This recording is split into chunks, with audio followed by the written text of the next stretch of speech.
Bonjour tout le monde et bienvenue sur Légende. Aujourd'hui notre invité c'est Cadmerade. Donc au moment où Bienvenue chez les Ch'tis devient le plus grand succès du cinéma français, tous les agents veulent me voir, tout le monde veut me voir. Ouais. The guy is me. Alors en 3 secondes, elle organise tous les studios, Spielberg, le studio de Sean Penn d'ailleurs. Et donc on a des rendez-vous partout. Arrive une hôtesse et qui me parle en anglais. Et là je la regarde et je dis à mon agent, qu'est-ce qu'elle m'a demandé? Elle m'a dit, mais tu parles pas l'anglais? Et là l'avion, les portes se ferment. Bonjour tout le monde et bienvenue sur Légende. Aujourd'hui notre invité c'est Cadmerade qu'on va recevoir. Il va venir nous parler de son nouveau spectacle qu'il fait avec Michel Larocque. On va parler évidemment aussi de son parcours global dans le cinéma, tout ce qui lui est arrivé d'incroyable. Vous allez voir plein d'anecdotes sûrement, vous n'avez jamais entendu. Il va nous raconter tout ça dans un instant. Et juste avant, je voulais remercier notre partenaire aujourd'hui, notre partenaire sur cette vidéo. Avant de commencer, c'est NordVPN. NordVPN, c'est un VPN. Un VPN, qu'est-ce que c'est? Ça permet de se connecter à Internet de manière totalement sécurisée. Vous pouvez même d'ailleurs le mettre sur le téléphone. Par exemple, l'application, là on la voit ici, ça permet de se localiser dans le pays que vous voulez, à un lieu différent, qui permet non seulement de sécuriser sa connexion, mais aussi parfois d'accéder à des programmes, sportifs, des films, etc., qui ne sont pas disponibles en France. Donc ça a beaucoup d'avantages. Vous pouvez les mettre non seulement sur le téléphone, mais vous pouvez les mettre sur 10 devices, donc sur 10 appareils différents quand vous avez un abonnement. Ça peut être du téléphone, ça peut être un iPad, ça peut être la télé connectée aussi, par exemple.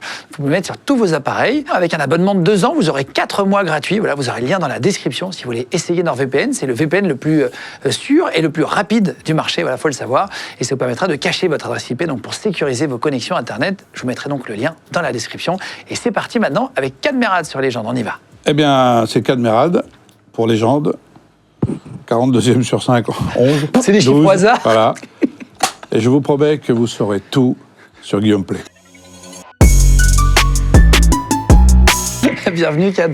Je suis content de te recevoir. Ça fait longtemps qu'on avait prévu de faire cette émission. Oui, et puis comme je te disais tout à l'heure, j'écoute énormément les podcasts, et surtout en voiture, avec madame, avec Julia. C'est un vrai bon moment. Tu sais, parfois sur la route, bon, au bout d'un moment, une fois que tu as compté les 2 chevaux verts qui passaient, il n'y en a plus, et puis c'est intéressant. Et surtout, je pense, on se tutoie, ouais, je pense. Yeah, quand tu reçois qu'on appelle les anonymes, quoi, les gens qui ont des métiers particuliers, comme le médecin légiste, l'enquêteur, l'espion aussi, tous ces gens-là. C'est passionnant, voilà. Merci beaucoup. Donc, je pense pas être aussi passionnant que ces gens-là, mais je suis content d'être là quand même. Tu m'as dit ça tout à l'heure, alors que pourtant, tu as une vie en la travaillant. J'ai 47 fiches, ce qui est assez rare. Ouais. Il t'est arrivé quand même beaucoup de choses. C'est vrai que partir de là d'où je partais pour arriver jusqu'ici, c'est vrai qu'il y a eu des chemins qui ont souvent été des impasses, des ronds-points, tu vois. C'est ça, c'est la vie, quoi. Voilà. Mais je suis comme tout le monde, en fait, j'ai l'impression. Je vais essayer de rendre le moment le plus agréable possible, parce que je sais que faut pas que tu aies l'impression de répéter la même chose. Ouais, je sais. T'as fait tellement d'interviews. Ben oui, c'est ce que je te disais. C'est vrai que et puis j'ai pas envie qu'on apprenne plus de choses sur moi qui sont de l'ordre de ma vie privée, parce que voilà, je considère que c'est vraiment du domaine du privé, et puis ça doit rester du privé. Et puis aujourd'hui, on s'exprime, plus on s'expose. Tu m'as dit tout à l'heure un truc dans le bureau. Tu m'as dit, je prends vraiment rien au sérieux. Non, mais c'est mon problème, en fait. C'est à la fois une qualité et c'est un défaut, parce que ne rien prendre au sérieux, dans les moments où il faut être sérieux, j'arrive toujours pas à être sérieux, et je me fais reprendre. Ou parfois, je fais des conneries, ou je dis des bêtises, ou je vais pas dire les bonnes phrases, parce que comme j'ai pas envie que...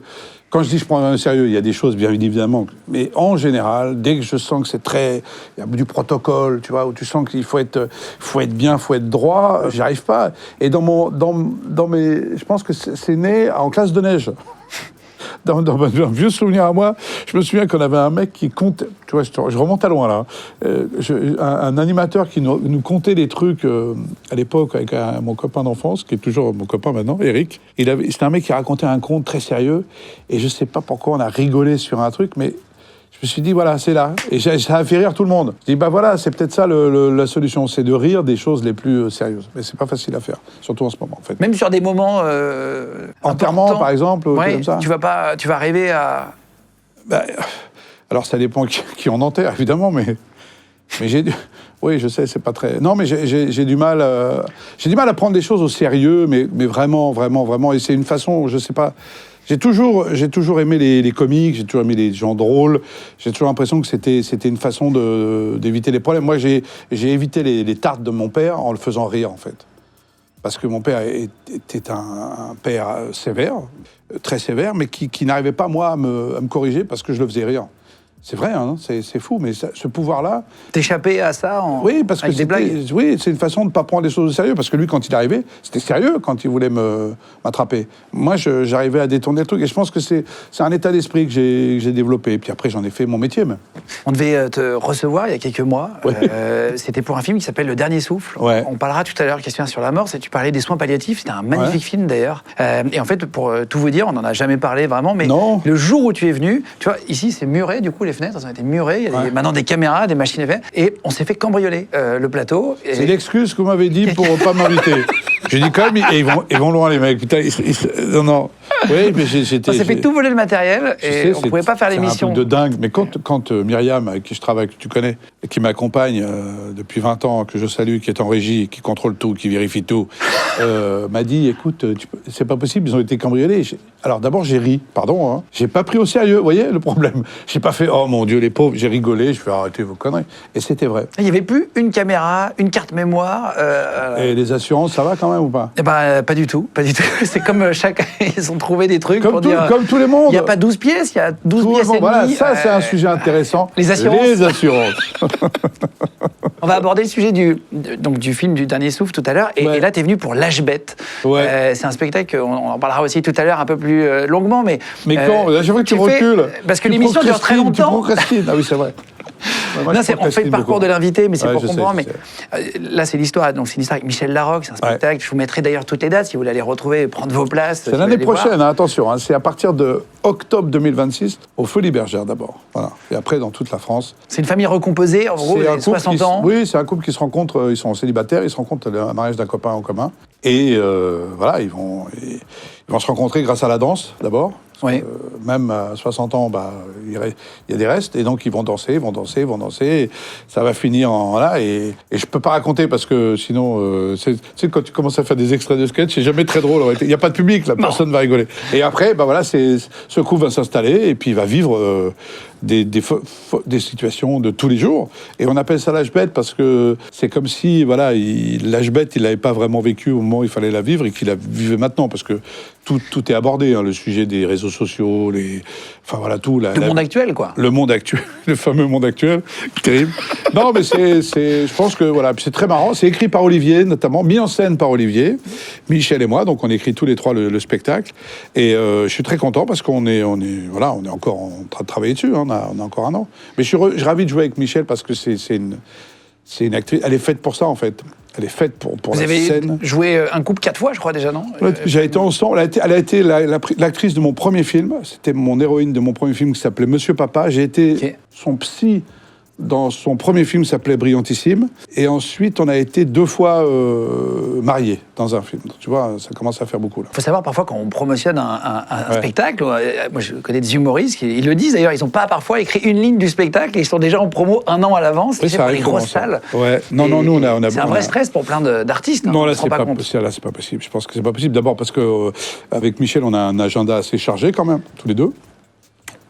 On prépare le spectacle, mais après on va faire notre petit break parce qu'on a chacun, des engagements, on va dire, jusqu'au Folies Bergères. Donc il fallait qu'il soit écrit déjà. Après, il va être amélioré, il va être travaillé. J'ai écouté des interviews de toi pour préparer. Le principe, c'est de refaire la vie de l'invité.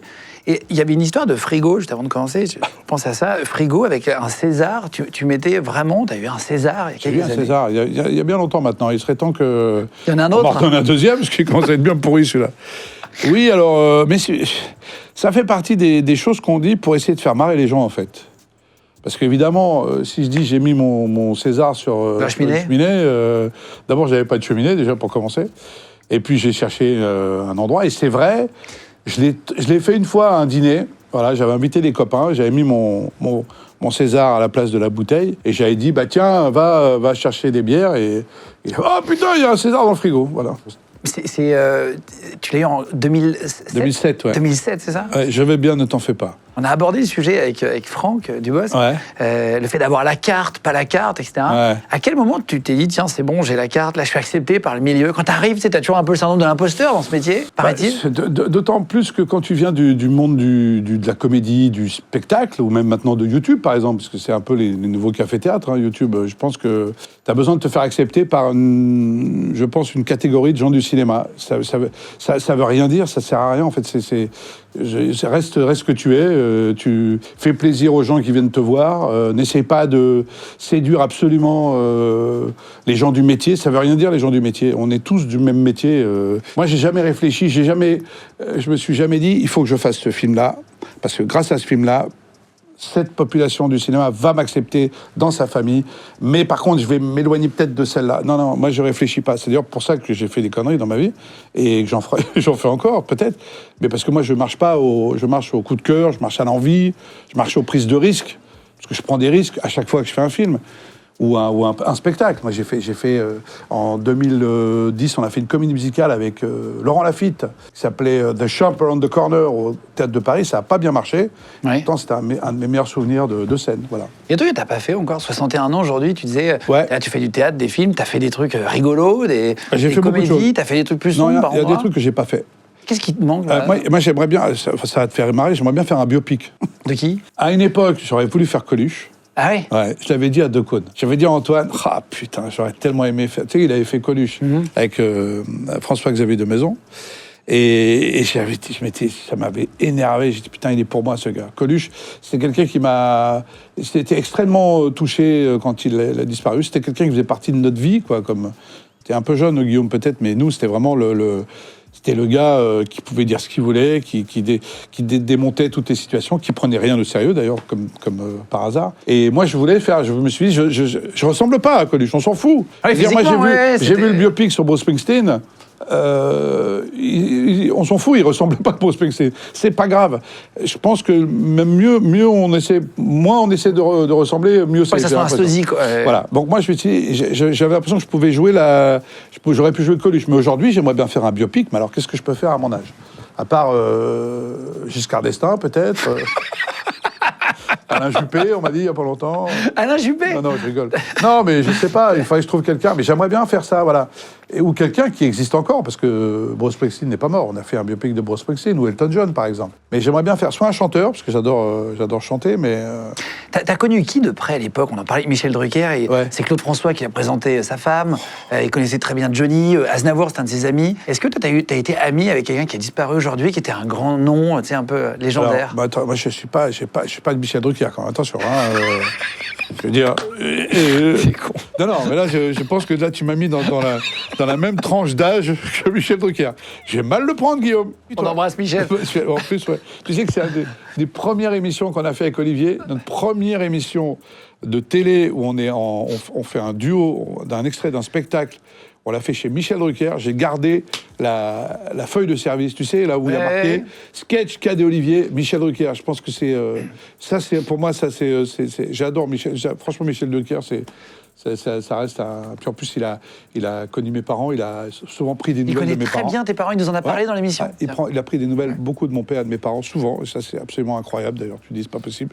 Il a dîné avec mes parents. Sans que tu sois là? Non, avec moi. Ah oui. En fait, je suis allé le voir en spectacle avec mes parents. Et après, il a dit et il nous a invités à dîner. Donc mes parents avec Michel Drucker. Est-ce que tu imagines? Il est vraiment gentil. Tu te rends compte ce que c'est tes parents avec Michel Drucker? Ouais, tu es là, tu te dis tiens, c'est mieux que Barack Obama, tu vois, à un moment donné.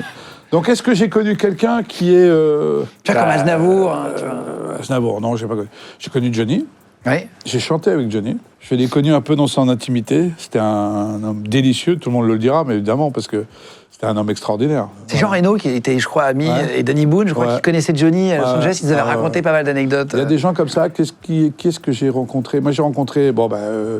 j'ai tourné avec Nils Arestrup, qui malheureusement est parti, qui n'a pas la même réputation que Johnny, qui était un peu plus difficile, on va dire. Moi, je sais qu'il m'aimait bien, je l'aimais bien. Acteur du Prophète. Oui, le C'est ça, Prophète. il joue dans le Après, Prophète. on a été ensemble au théâtre, on a joué ensemble une pièce. Mais des gens morts, je suis encore un peu jeune pour avoir des copains morts quand même. Non? Bah non, je crois pas. Je sais pas. On sait pas, tu sais, tu peux. Il n'y a non. pas d'âge pour la fin. Hein. Arrête, la phrase d'hypochondriaque. Il n'y a pas d'âge pour la fin. On rigolait parce que dans le bureau, je touchais du bois dès qu'il me disait un truc. T'as pas peur de ça? C'est pas un truc qui est... La mort? Ouais. Est-ce que c'est un truc qui t'inquiète? Non. Michel, on en parlait, Drucker, il est plutôt hypochondriaque. La mort des autres me fait peur. Alors ça, je ne sais pas du tout affronter la mort des amis ou des proches. Je ne sais pas je sais pas faire. Je pourrais affronter ma mort sans problème. T'as moins peur de la tienne que de celle des proches? Ah ouais. Ça, c'est un truc... c'est normal. J'ai l'impression que c'est... Voilà. Bon, ce que je te dis. Tu fais des tests comme Michel nous disait qu'il faisait souvent des check-up, des trucs comme ça. Quand t'as 60 ans, on en parlera tout à l'heure parce que c'est le sujet du spectacle. On va encore en parler tout à l'heure. T'as le nombre de trucs dont on va parler tout à l'heure. Les gars, moi j'ai pas la nuit non plus. Je fais des... Tu sais, d'abord dans notre métier, on fait régulièrement des contrôles. À chaque fois qu'on est sur un projet... pour un film un peu long. Pour un film, pour un théâtre, pour une série, tout ce que tu veux, tu dois passer chez le médecin. Alors... C'est un contrôle, on va dire, c'est un contrôle classique, mais je fais aussi des choses pour moi, on va dire, pour essayer d'améliorer mes 60 ans, pour les faire être en bonne santé le plus longtemps possible. Tu fais du sport, tu fais attention à toi? Plus. Ah si, maintenant je marche, pardon. En fait, je fais du sport. J'ai beaucoup fait de sport quand j'étais jeune, j'étais rugbyman, vraiment, à un niveau... Ne rigolez pas, c'est pas marrant. J'ai des photos, on va les montrer après. Ah ouais. Et j'étais à un très bon niveau en banlieue, à Rissorangiste, d'où je viens, dans l'Essonne. Et ensuite, après, j'ai rencontré le rock'n'roll. Et là, malheureusement, ça c'est un peu, tu vois, c'est difficile. Parce que là, j'ai rencontré le rock, quoi. Le rock et le sport, c'était pas facile, même si j'ai continué après à faire un peu de foot, un peu de rugby, tout ça. Et puis après, j'ai fait un peu de vélo pour garder la forme. Et maintenant, comme j'ai des chiens, je marche avec mes chiens. Et ça, c'est top. 27 mars 64, ouais. Tu nais à Sidi Bel Abbès, en Algérie. Ouais. Mais enfance plutôt sévère, parents sévères, tu disais ton père, il pouvait avoir la main lourde. Ouais, j'avais. Alors moi, je pense que je pense être né dans une famille très normale, donc modeste, une mère qui travaillait jusqu'à ce qu'elle ait 4 enfants, donc elle a arrêté de travailler, maman, Janine Béguin, et un père qui vient d'Algérie, qui lui est beaucoup plus, qui est assez dur, assez sévère, faut le dire. Voilà, la confrontation entre la berrichonne et l'Algérien, ça a créé, c'est assez électrique. On est 4 enfants à la maison. Moi, j'ai l'impression d'avoir vécu une enfance très, très heureuse, malgré la sévérité de mon père. Et j'ai l'impression, alors ça, je vais dire quelque chose qui ne va pas plaire à tous les enfants, mais l'impression que le fait d'avoir été assez dur nous a un peu peut-être évité des problèmes. C'est quand on vit parfois dans les quartiers plus difficiles, on ne sait pas... Moi, mon père, il me disait « tu sors pas », je sortais pas, hein. Aujourd'hui, tu sors pas, tu peux sortir quand même, puisque c'est ça que je veux dire. J'étais vraiment confronté à l'autorité parentale, quand même. À mort. On était comme ça, quoi. Alors, c'est dur, hein, parce que parfois tu t'assistes à des scènes assez violentes, quand même, faut le dire. Mais bon, il n'y a pas eu de drame, hein, voilà. Personne n'a été blessé. C'est juste que on avait un martinet à la maison. Vous savez ce que c'est le martinet ou pas? Ouais, c'est un petit fouet, quoi. Ouais, un petit fouet. Alors, il ne servait pas. Et la ceinture aussi. La ceinture, mais ça va. Peur. La ceinture, ça va. Mais le martinet était là, il était présent. Tu sais, c'est comme avec un chien, tu menaces, mais tu fais pas. Et t'as manqué d'un truc, enfant, alors pas forcément à manger, mais tu sais, quand on fait ce métier, on le voit là, sur je crois, 450 émissions à peu près, souvent il y a un besoin de reconnaissance. Quand on fait ce métier, il y a eu un manque de quelque chose. Non, j'ai très vite compris que j'étais capable de faire rire des gens. Donc, je dis ça parce que, très jeune, je faisais rire mes parents, en fait. La famille, je faisais des conneries à table. J'étais tout le temps en train de faire rire mes proches. Donc, très vite, j'ai compris que c'était un truc important.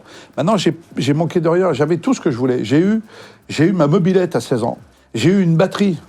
Quand je suis allé demander à ma mère, qui bossait dans un magasin de bricolage, quand j'ai été la voir, j'ai dit « Maman, je veux une batterie ». Elle m'a dit « D'accord ». Je ne sais pas comment ils ont fait pour payer tout ça, parce que plus tard, j'ai appris que mes parents, mon père était assez endetté, en fait, et qu'il faisait ça.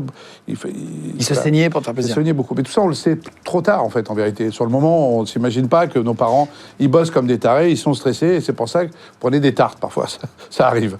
Donc, j'ai manqué de rien. Enfin, à notre niveau, on ne sait pas, nous, qu'il y a d'autres choses. Ouais, je comprends. Toi, tu te contentes de ce que tu as. Alors, avoir une mobilette, Bah, c'est quand même pas mal une mobilette. Hein. Sûr. J'avais une Peugeot 103 SP. Putain. Ah, j'ai eu la Avec le guidon resserré. Bien sûr, monsieur. Ah bah, et j'avais décalaminé le pot pour que ça fasse plus de bruit. Non, mais moi, j'étais en banlieue. Putain, c'est hein. des mots que j'ai pas entendus depuis très longtemps. Je viens de banlieue, moi. Restaurant Gis, Courcouronne, Corbeil, Bondoufle, enfin... Une 103, je vous mets juste je mets une photo. Oui. Une 103, il y avait 103 SPX et tout, c'était des mobilettes à SP. l'époque. Et il y avait une mode où il fallait un guidon très resserré qui était absolument abominable à conduire. Non, parce qu'en fait, le guidon, à l'origine, il est comme ça. Donc tu te dis, ça va, je suis pas... C'est bon, quoi. Donc tu le mets comme ça, pour être plus... Donc tu vois, ça a été le côté café rasseur, en fait. Tu le transformes en café rasseur. Exactement. Ouais. Non, je manquais de rien. Je vivais dans un quartier où il y avait toutes les... J'allais dire, je suis encore enfoncé les portes ouvertes, mais il y avait toutes les religions et toutes les communautés vivaient ensemble. Tout le monde dit ça avant, tu te rappelles? Tout le monde dit ah oui, avant. Et on jouait au foot, beaucoup, sur des pelouses dégueulasses, on se faisait engueuler par les voisins parce qu'on faisait du bruit. Enfin, on avait La une vie, très... quoi, la vie. Ah ouais, on jouait à la guerre à mort. Je jouais à la guerre à mort. On se faisait on se faisait des... J'habitais un endroit où il y avait beaucoup d'arbres et tout ça, et on jouait à la guerre, en fait. On jouait à la guerre, voilà. Je me souviens d'avoir joué beaucoup à la guerre. Mais tous les petits garçons, non? Tous les garçons jouaient à Peut-être la guerre. moins maintenant. Bah, je sais pas s'ils ont vraiment envie de jouer à la guerre maintenant. Parce que la guerre, on la voit non, à la télé, quoi. Nous, avant, c'était pas comme aujourd'hui, mon petit Guillaume. On n'avait pas toutes ces infos en continu, n'est-ce pas? Non, mais c'est vrai. Ouais. Il fallait les trouver, les images. Il fallait les chercher, les images difficiles. Nous, on était tellement loin de tout ça que c'était notre vie, quoi. Mais ça, tous les gens de ma génération Le savent. Le savent. Mais je jouais à la guerre, je jouais beaucoup de sports. Donc je faisais du rugby, on jouait au foot aussi. On était tout le temps, en fait, on était dehors. Alors attends, j'ai des photos de toi au rugby, regardez, Kat, ça c'était... on a pris dans le magazine Tampon en février 2022, Ouais. voilà, Ouais, c'est vrai, t'es ouais. là. En fait, la grande différence avec aujourd'hui, c'est qu'on avait... Les activités, ça se passait beaucoup dehors. Avec rien, puisqu'on jouait avec un ballon, avec des bâtons. On se fabriquait des pistolets avec des planches. Enfin voilà, je faisais même des nunchakus, moi. Avec des balais qu'on allait voler dans les garages des voisins. Tu vois ce que c'est, nunchaku? Oui, c'est le truc, deux branches avec Voilà. deux bâtons avec un petit chaîne. Mais tout ça, ça a changé depuis qu'il y a le téléphone et les réseaux sociaux. En fait, tu ne t'ennuies plus aujourd'hui. Ça, c'est fort. Parce qu'un jour... Il y a plus d'ennui. Qui m'a dit, il faut qu'un enfant s'ennuie. Il faut que ton fils s'ennuie. Je dis, ah, ça va pas.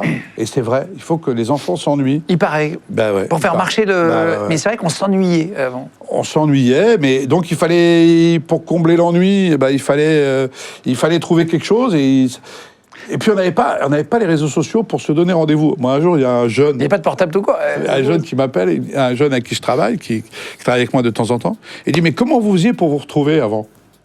Elle est belle, cette phrase, quand même. On se donnait rendez-vous. Voilà. Devant l'église Le matin, à 11h. on se dit rendez-vous. Alors d'abord, on s'appelait sur le fixe. On s'appelait, rendez-vous ce soir au bar, machin. Si tu y es, tant mieux. Si t'es pas là, c'est pas grave. Le lendemain, je t'explique pourquoi je suis pas venu. Mais t'as pas besoin de me pister toute la journée. C'est une autre vie, Guillaume. Mais évidemment, il faut aussi vivre avec son temps. Je suis pas du tout un anti... Oui, en fait, c'est pas parce qu'on dit qu'il y avait des trucs qui étaient cool, qu'on est réac ou qu'on est... Non, mais moi, je trouve que c'est cool aujourd'hui aussi. Ouais, bah, il y a plein Ah non, d'avantages. mais attends, mais Il y excuse-moi. a plein d'avantages et des inconvénients. Moi, j'ai découvert des comiques grâce au téléphone. J'ai découvert ton émission grâce au téléphone. Il y a plein de choses qui se font grâce aux réseaux sociaux. Qui sont mieux qu'avant, parce que Évidemment. ça va plus vite. Et puis ça peut sauver des vies. Il y a des alertes enlèvement. Non, mais je déconne pas. Ouais, bien sûr. Il y a beaucoup de choses qui ont amélioré notre vie. Pour pas... mais je suis pas du tout un nostalgique, moi. Pas du tout. Alors là, non. Est-ce qu'il y a un truc, quand tu es au contact de personnes plus jeunes, dans la famille ou j'en sais rien, est-ce qu'il y a des fois où tu t'es senti largué? Parce qu'on se sent tous largués de quelqu'un. On est tous le vieux de quelqu'un et le jeune de grave. quelqu'un. Est-ce que c'est quoi le dernier truc où tu t'es dit, putain là, faut que je m'y mette parce que j'ai pas trop compris le truc? Non, la dernière fois, j'ai reçu des copains de mes enfants à la maison.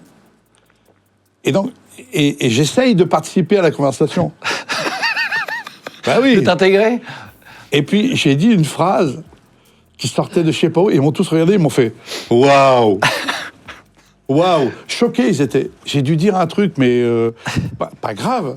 Mais, et puis surtout, tu essayes de discuter. Tu sais, ah oui, ah ouais, moi aussi. Tu sais, ils parlent, mais ils ont d'autres problèmes, d'autres mondes. Ouais, tu d'autres- sens que tu sens que tu es le daron.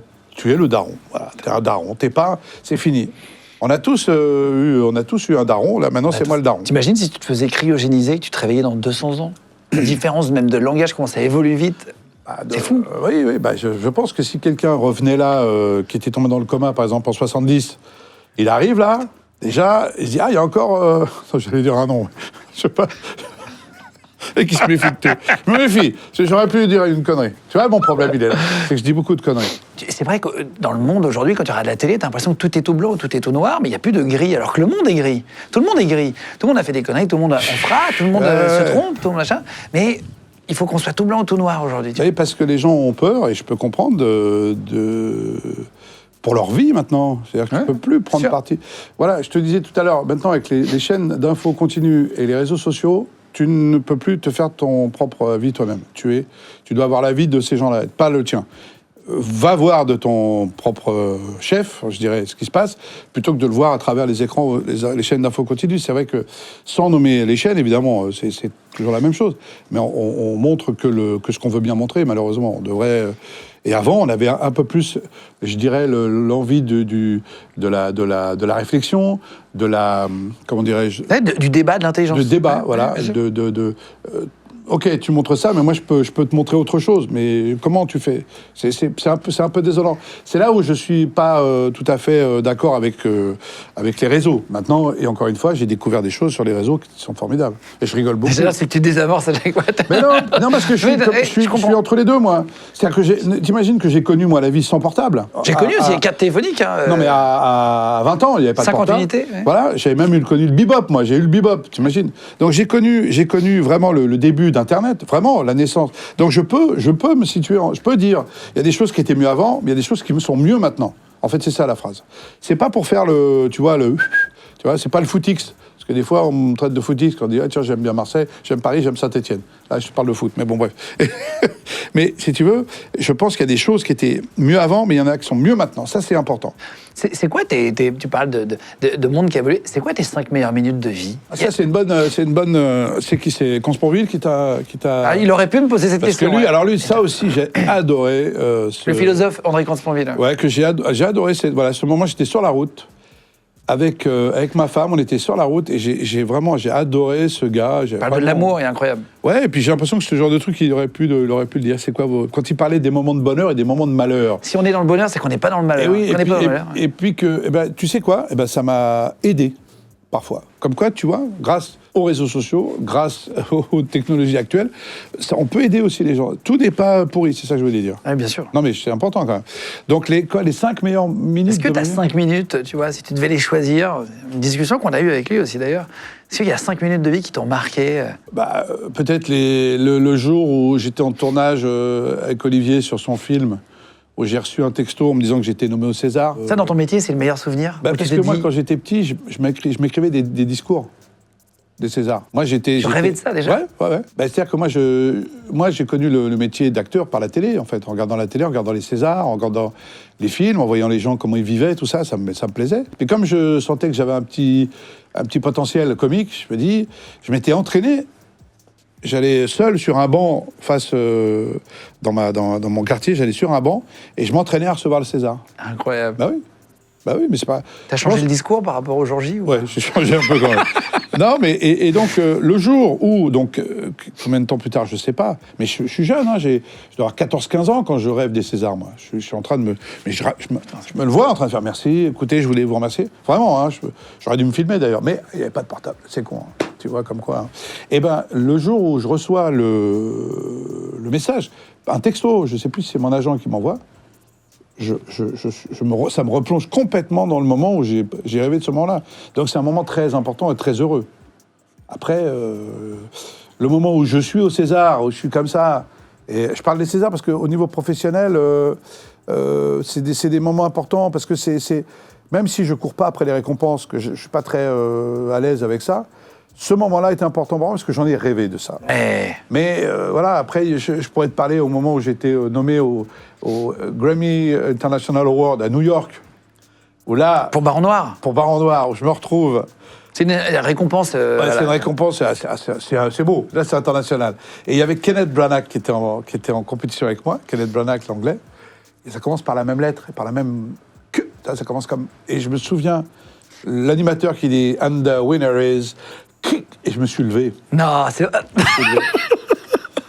J'ai fait Ken Branagh. Kenneth Branagh. Oh, waouh. Ouais, c'est fort. C'est fort. Et bon, ça, c'est des moments de vie quand même qui restent. Ouais, parce que ça me fait rire maintenant. Mais j'en ai plein des trucs comme ça, moi. Des moments où un peu insolites, un peu curieux comme ça. Où tu regrettes pas d'avoir eu cette vie-là, quoi. Mais non, mais je suis parti à New York pour un week-end. Je suis parti j'étais quelqu'un là-bas. J'étais pas, tu vois. En fait, on a, comme tu parlais tout à l'heure de reconnaissance, d'ego, mais c'est vrai, on a toujours besoin d'être reconnu, On te dit que t'es super, Il suffit que ton téléphone ne sonne pas pendant une semaine, tu dis ça y est, on m'aime plus ou quoi. C'est terrible, hein. C'est un truc, faut le dire. C'est hein. Michel Drucker qui disait, 84 ans, il disait c'est une drogue, ce métier, parce que c'est tellement génial qu'on le vit, bah oui, ça parce marche. Que quand c'est génial, c'est formidable. Quand ça marche, c'est formidable. Tu te rappelles de l'émission de Thierry Ardisson Oui. qui s'appelait Tout le monde en a parlé. Ah non, j'ai pas vu ça. C'était des anciennes vedettes qui étaient plus du tout vedettes aujourd'hui. Et donc, il les recevait quand même dans un parking, je crois. Enfin, c'est une émission un peu bizarre. Moi, je dis une connerie. Il aimait bien les concepts aussi, comme ça. On l'a reçu, Thierry. Et ben, ça m'angoisse. Oui, d'avoir été. D'avoir été. Le avoir été, il est chaud. Vaut mieux n'avoir jamais été.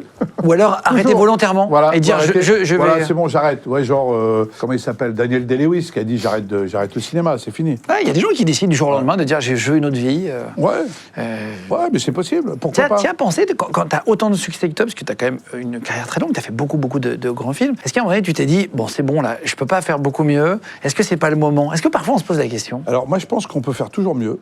Et moi, c'est ce que j'aime. Je pense que j'ai une marge de progression encore. Je dis pas ça pour faire le modeste, mais j'ai l'impression que j'apprends tous les jours encore sur moi, sur mon travail.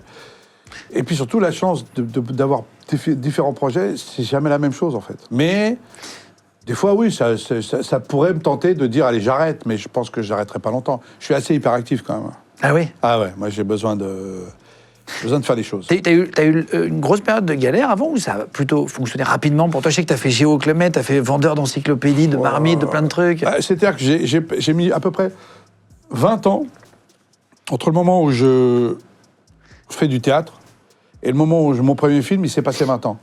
Mon premier film, c'est Les Choristes, j'ai 40 ans déjà.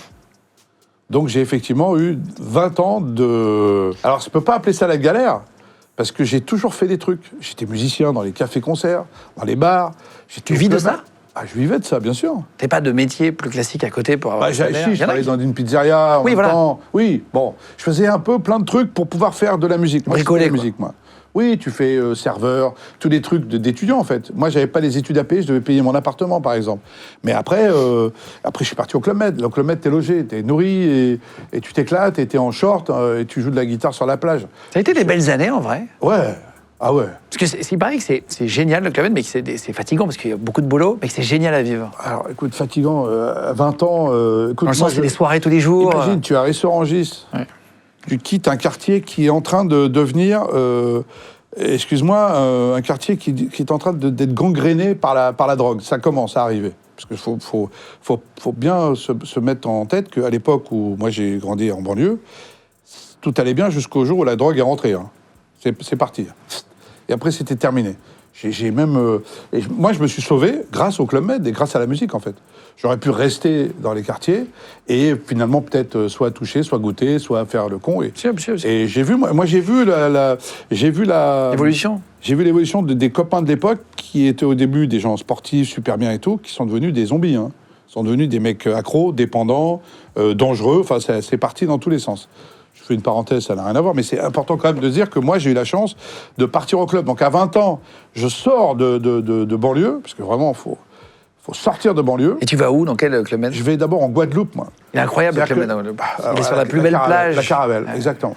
C'est-à-dire que je passe de mon petit pavillon de banlieue, où voilà, un peu étriqué, mais où je suis très heureux, à tout d'un coup, je prends l'avion, pour 8 heures d'avion déjà, ce que j'avais jamais fait avant, avec mes potes musiciens. T'imagines le truc à 20 ans?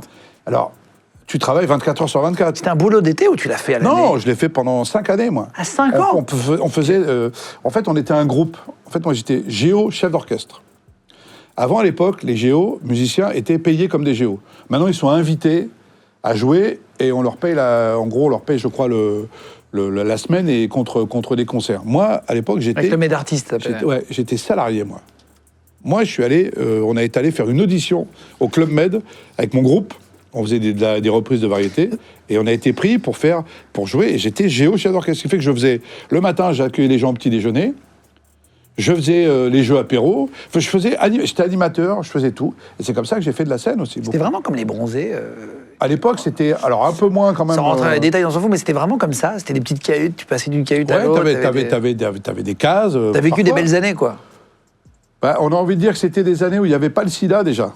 Le sida n'était pas encore arrivé, donc c'était un peu plus facile les rencontres étaient plus facilement envisageables, j'ai envie de dire. Parce qu'évidemment, moi je suis arrivé dans les années en 84, 85, 86, 87. Le sida arrive à peu près à cette époque-là, et ça a changé beaucoup, à mon avis, la mentalité, la conception des rencontres au Club Med, parce qu'il y a des gens qui allaient au Club Med, c'est vrai, pour rencontrer... il y a eu un moment, ça a vachement changé maintenant, c'est maintenant, c'est des stewards. Maintenant, tu ne tutoies plus le client, tu ne manges plus avec le client. Nous, à l'époque, d'ailleurs, on ne disait pas les clients, on disait les gentils membres, les GM. On était à table avec des grands commerçants, des artisans, des médecins, je crois qu'ils ont recommencé ça. Ah bon ? Ouais. Ah d'accord. Maintenant, ils se mettent sur certaines tables, mais seuls. Ils doivent être seuls avec des clients. Oui, c'est ça. Mais nous, on était absolument... Voilà. Et en fait, et c'est là aussi que ça te fait travailler aussi ton aptitude à être à l'aise avec tout le monde. Puisque quand tu parles avec un grand cardiologue, et puis après avec un artisan, t'es à l'aise après avec tout. Donc ça, c'est vachement bien, le club. Franchement, c'était... Je sais pas aujourd'hui comment c'était, mais pour moi, ça a été une... Tu retournes pas en vacances J'y suis allé quelques années après avec mes enfants quand ils étaient petits. Et puis, non, maintenant, j'y vais plus trop, là. Non, parce que là, j'ai plus vraiment... C'est bien quand t'as des mômes, le club, je trouve. Mais est-ce que quand tu fais un film comme... je sais pas, quand vous faites 20 millions d'entrées, est-ce que ça change tes vacances ? Est-ce que ça change ton quotidien réellement ? Bah, tu peux. Moi, je croise régulièrement Jean-Jacques Goldman. Jean-Jacques Goldman va en vacances au Club Med. Et il y va, mais alors, comme tout le monde. Hein. Moi, on s'est retrouvés une fois au Club Med ensemble. J'étais sur Jean-Jacques.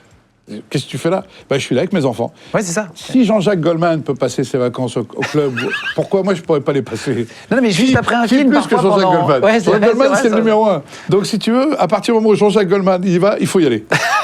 Non, après ça, c'est l'éternel débat sur la notoriété. Est-ce qu'on aime, on n'aime pas ? Écoute, si tu veux pas... Non, c'est pas aimer ou pas aimer, c'est est-ce qu'il y a un moment donné où quand c'est très très gros juste après un film, pendant 6 mois, où ça devient... tout le monde a vu ce film-là, ça arrive une fois dans une vie, un film comme ça, ou deux, je te le souhaite. Oui, non, ça arrive qu'une fois, normalement. Parce que quand même, ça fait beaucoup, 20 millions d'entrées, c'est énorme. C'est anormal. Oui, c'est pas normal. C'est un succès anormal.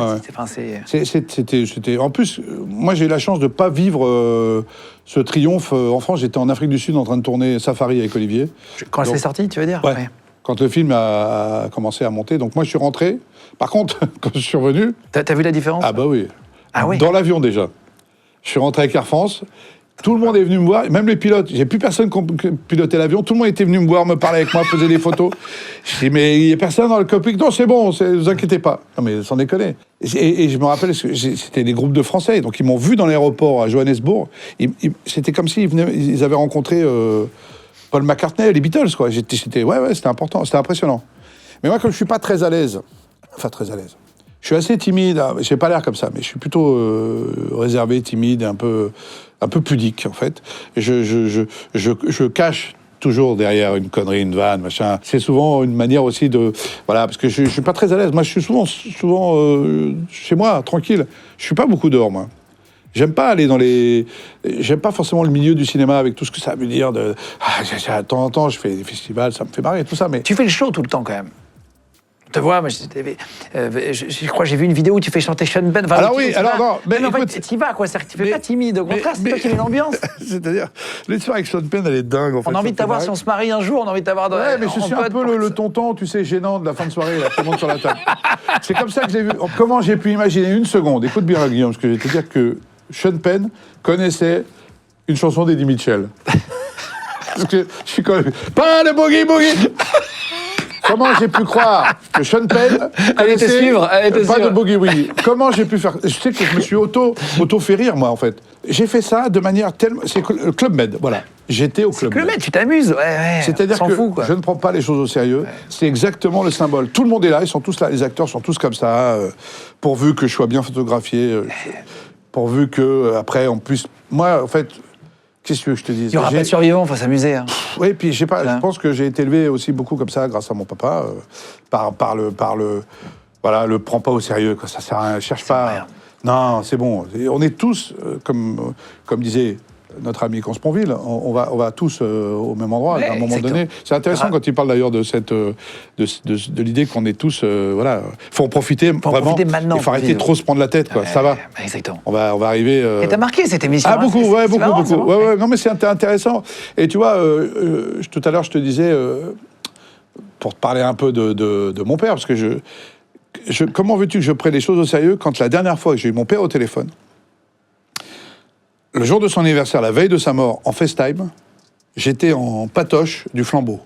J'étais en déguisé en patoche. Donc la dernière image que mon père a eue de moi, c'est en patoche. Sur le Tu te rappelles, tournage. l'alcool, c'est Oui, pas cool. je vous mets une photo sur le tournage du Voilà. Flambeau. Mon et père, je suis en fait. FaceTime. Hein. C'est son anniversaire. Moi, je ne sais pas qui va partir dans la nuit ensuite. On a eu le temps de se dire je t'aime, mais j'étais en patoche. Et je me suis dit, mais c'est exactement le symbole de ma vie et de ce que m'a... C'est fou de finir comme ça. Voilà l'image qu'il a eu mon père. Donc il s'est marré. Mon père a ri juste avant de mourir, en me voyant. Bon. Putain, c'est fou. Ça me poursuit un peu. Je me dis, putain, c'est fou quand même. Donc c'est vrai que j'ai t'aurais du aimé mal... que ça soit un autre moment? Non, finalement, non, pas du tout, non. c'est comme ça, c'est que ça Non, fait mais comme ça. c'est pour ça que je te dis, je peux pas prendre trop les choses au sérieux. Et quand on parle qu'on va tous aller au même endroit et qu'il faut juste se détendre, c'est difficile de dire ça, parce que moi, j'ai des moments où je me prends la tête, des moments où je suis en galère, des moments où j'ai envie de gueuler, j'ai envie de me... Et puis tout d'un coup, tu fais, waouh, Ouais, détends-toi. T'écoutes Guillaume Play, légende, Consponville. Et je vous conseille ce podcast. Je vous mettrai le lien dessous si vous voulez aller le voir. Il est bien parce que en bagnole, il est cool. Moi, j'aime bien en bagnole, je te jure, j'aime bien en bagnole. C'est bien. Parce qu'on voit pas ta gueule, en fait. Allez, hop là. Tu vois, Dites-nous en commentaire, d'ailleurs, si vous regardez sur YouTube ou si vous nous écoutez. Non, d'où est-ce que vous nous écoutez? Est-ce que vous nous écoutez en faisant du sport? Il y en a les qui nous écoutent podcasts, sur ça la route. cartonne, j'imagine, nos podcasts. Ouais. C'est ce qui marche le Merci mieux. de faire de Légende le premier podcast de France. Je le dis à chaque fois, mais c'est important Tu es pour moi de remercier. premier podcast de France. Premier podcast de France. Putain. Ouais. Et encore une fois, c'est bien d'aller rencontrer des gens qu'on rencontre jamais, quoi. Justement, pour parler de ce sujet, je posais quelques questions qu'on avait préparées, parce qu'on devait te recevoir du coup à l'époque du Dernier Souffle. Ouais. Tu parles de la mort, là. Qu'est-ce que tu penses qu'il y a après? C'est quoi ton avis? Ah, la vache. C'est quoi ton opinion? Parce que chacun a la sienne. D'ailleurs, c'est toujours Consponville qui dit qu'il n'y a rien, lui. Il dit qu'il n'y a rien. Et ça s'arrête. C'est ça, hein? Je pense qu'il dit ça. Il pense que la lumière s'éteint. Voilà. Moi, je pense aussi, ouais. Ah, qu'il y a... Ouais, voilà. On a fait son temps. Ce qui fait chier, c'est qu'on va plus se souvenir. En fait, c'est ça qui... Mais c'est pour ça que ça aide. Je pense que ça aide à construire le présent. Et à se rendre compte que c'est pas si grave. Voilà, et que c'est important ce qu'on fait maintenant, parce qu'après, il n'y aura pas... oh, au fait, j'ai oublié mes clés. Non, il n'y a pas, t'as oublié tes clés. Tu ne peux pas revenir. Et c'est fini, c'est blackout, noir, terminé, rideau. D'un coup, quoi. Ah, je pense, voilà. Ça m'arrange de penser ça. Parce que penser qu'il y a une autre vie, une réincarnation, t'imagines, tu es en frelon asiatique, par exemple. T'es un frelon asiatique aujourd'hui. Ta vie, elle est pas bien. Hein. En fait, pas aimée. Hein. Je sais plus qui m'a dit. Je crois que c'était. Je me demande si c'est pas Michael Youn. On a parlé de ça à un moment donné. Il me dit, mais ça veut dire qu'il y a un paradis pour les chèvres, un paradis pour les chevaux, un paradis pour les humains. Et lui, il croit pas à cause de ça. Qu'il y a quelque chose. Il dit, c'est pas possible. Il y a trop de. Pourquoi nous, on aurait un paradis, pas machin? Je sais pas. Après, il y a les religions qui peuvent. Exactement, qui qui aident. Voilà. Moi, je suis agnostique, comme on dit. Et surtout, voilà. Je crois pas qu'après, il y ait quelque chose. J'ai cru à un moment donné. Ah, plus, ouais, j'ai cru. Il y a des périodes dans la vie. Et puis après, je dis, ah non, ça sert à rien. Puis non, c'est pas possible, ça va s'arrêter. Donc, je profite de chaque instant et on profite de ces bons moments, des bons moments de bonheur, comme il faut le faire. Si tu pouvais parler à quelqu'un qui n'est plus là, à qui tu parlerais, si tu avais la possibilité de avoir une discussion avec quelqu'un. Ouais, un vieux copain. Un vieux copain qui était un copain producteur de cinéma, que beaucoup de gens ont connu dans le métier.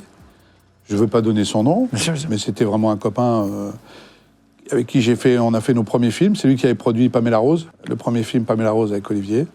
C'était un très grand producteur, un peu le producteur panache, producteur qui n'hésitait pas sur les moyens, qui vous faisait être un acteur. Voilà, il y avait un truc, il avait une façon de vous mettre faut mettre en valeur. C'était un type formidable, qui est devenu un très très bon copain ensuite. On avait la même passion pour les voitures, pour les voyages.